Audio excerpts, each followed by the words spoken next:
தீக்கையை நான் சுத்தமாக மறந்துட்டேன். முதல்ல எனக்கு தீக்கையை கொடுக்க சொல்லும்போது 7 தீக்கை கொடுத்துட்டு வந்துருன்னு சொன்னார். 7 தீக்கைங்கும்போது எனக்கு அது ஒரு மலப்பாக இருந்தது.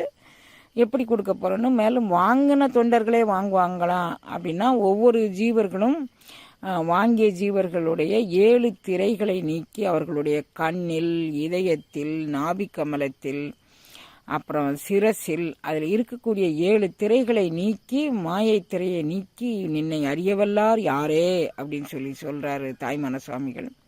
இந்த மாயை திரையை நீக்கி அவனை அறிவதற்கான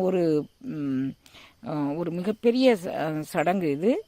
அதனால் 7 திக்கையும் வாங்குறவங்க சந்தோஷமாக வாங்கிக்கலாம்.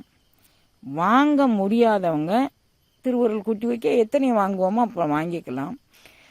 எனக்கு ஒரு அன்பர் மூலமாக அவன் நினைவுறுத்தினது கூட ஒரு கருணை அப்படின்னு நினைக்கிறேன். அதனால் இந்த தீக்கை இறைவன் அறிவுறுத்தி நான் செய்தேன். அது எப்படி நோக்கி நுண்ணிய நொடியன சொல் செய்து நுகமின்றி விழாக்கைத்து, நுண்ணிய நொடியனை அவன் சொல் செய்து நுகமின்றி விழாக்கைத்து இதை செய்கிறான்.